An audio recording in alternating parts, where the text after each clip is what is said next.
Ya dalam Islam. Allah Subhanahu wa taala menjelaskan di dalam Al-Qur'an surah Al-Baqarah ayat 183. A'udzubillahi minasyaitonir rajim. Bismillahirrahmanirrahim. Ya ayyuhalladzina amanu kutiba 'alaikumus syiyamu kama kutiba 'alal ladzina min qablikum la'allakum tattaqun.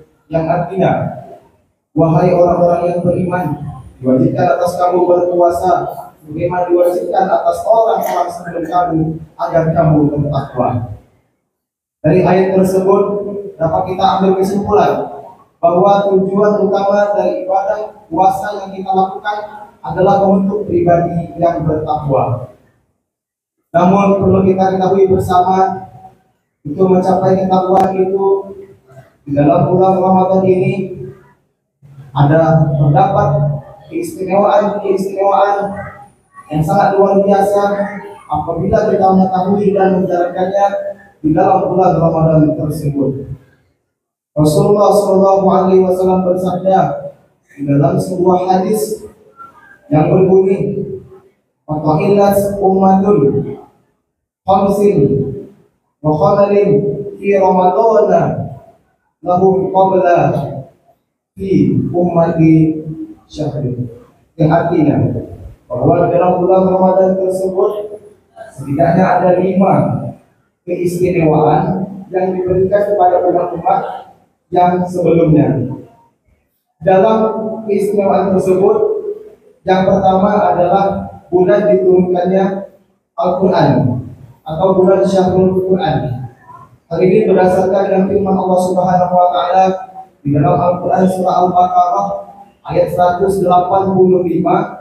A'udzubillahi minasyaitonir rajim. Bismillahirrahmanirrahim. Syahrul Ramadan alladzi unzila fihi al-Qur'an hudan lin-nasi wa bayyinatin minal huda wal furqan. Yang artinya, bulan Ramadan adalah bulan yang di dalamnya diturunkan Al-Qur'an serta memberikan petunjuk kepada manusia, dan penjelasan petunjuk itu dan membeda antara yang hak dan yang batil. Turunnya Al-Quran tersebut salah satu momen keistimewaan yang terdapat dalam bulan Ramadan tersebut. Jikalau kita memahami, menghafalkan, menulis dan membaca makna dari ayat Al-Quran tersebut, maka akan mendapatkan pahala yang berlipat ganda, menjadi salah satu ladang ibadah dan memperkuat keimanan kita kepada Allah Subhanahu wa taala. Ini yang pertama.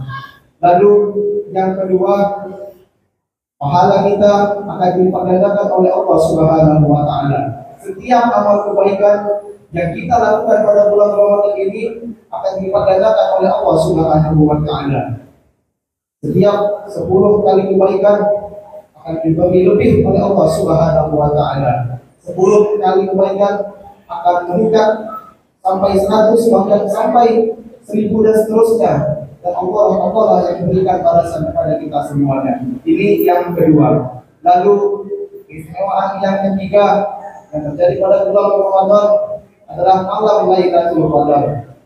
Pada malam ini, malam yang sangat dinantikan oleh umat seluruh muslim di Indonesia, bahkan di kancah dunia sana, karena pada malam ini adalah malam yang sangat spesial.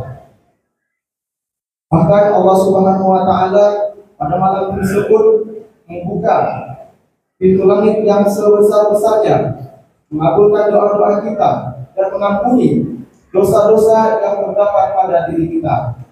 Dan juga di samping itu, malam Lailatul Qadar adalah malam yang lebih baik daripada 1000 bulan. Hal ini berdasarkan Al-Quran surah Al-Qadr ayat 1 sampai 3. Bismillahirrahmanirrahim. Inna anzalnahu fi lailatul qadr wa ma adraka ma lailatul qadr. Lailatul qadri khairun min alfi syahr. Yang artinya, sesungguhnya kami telah menurunkan Al-Quran pada malam Lailatul Qadar. Dan tahukah kamu apakah malam Lailatul Qadar itu? Malam Lailatul Qadar itu adalah malam yang lebih baik daripada 1000 bulan. Inilah dalam Lailatul Qadar, jikalau kita melewatkannya begitu saja, maka sangat akan merugi untuk kita semua. Dan juga di dalam hadisnya disebutkan bahwa carilah malam Lailatul Qadar itu di 10 hari terakhir daripada bulan Ramadan. Ini yang ketiga. Lalu yang keempat, keistimewaan yang terdapat dalam bulan Ramadan adalah doa-doa kita dikabulkan dan bulan penuh ampunan. Setiap kita berdoa kepada Allah Subhanahu wa taala, terutama di bulan puasa ini, doa yang kita minta dan yang kita minta kepada Allah itu sangat dikabulkan oleh Allah Subhanahu wa taala. Makanya ketika orang berpuasa, itu doa-doanya sangat mustajab sekali untuk dijawab oleh Allah Subhanahu wa taala. Dan juga bulan penuh ampunan yang terdapat pada diri kita masing-masing, terdapat dosa, baik itu dosa kecil maupun dosa besar. Hal ini berdasarkan hadis Rasulullah SAW, "Man shauma Ramadan imanan wa ihtisaban, ghufira lahu ma taqaddama min dhanbi." Yang artinya, bahwa siapa yang berpuasa di bulan Ramadan karena mengharapkan iman dan pahala, maka dosa-dosa tersebut yang telah lalu akan diampuni oleh Allah Subhanahu wa taala. Ini yang keempat. Lalu yang terakhir, yang kelima, istimewaan bulan Ramadan adalah pintu surga dibuka dan ditutup rapatnya pintu neraka. Hal ini maknanya apa? Bahwa setan-setan yang menggoda kita selama ini itu dibelenggu oleh Allah Subhanahu wa taala. Jadi ketika kita melakukan amal kebaikan di bulan puasa ini, terdapat lagi godaan yang berasal daripada bukan kita, yakni setan-setan yang dibelenggu oleh Allah Subhanahu wa taala. Ini adalah kesempatan emas yang besar untuk kita melakukan kebaikan dan menghindari kemaksiatan jika kita ingin melakukannya. Dan juga pada bulan Ramadan ini adalah momentum yang baik untuk kita memanfaatkan sebaik-baiknya bulan tersebut, dihiasi dengan amal-amal kebaikan dan juga mendekatkan diri kepada Allah, memperbanyak zikir, membaca Al-Quran dan kebaikan lain sebagainya. Semoga Allah Subhanahu wa taala menerima semua amal ibadah kita, mengampuni dosa-dosa kita, dan menjadikan kita termasuk golongan orang-orang yang bertakwa di hadapan Allah Subhanahu wa taala. Dan semoga apa yang dapat saya sampaikan kali ini bisa bermanfaat untuk Bapak Ibu dan teman-teman semuanya. Kurang dan lebih mohon dimaafkan yang sebesar-besarnya. Hal itu saja yang saya sampaikan. Wabillahi taufiq wal hidayah. Assalamualaikum warahmatullahi wabarakatuh.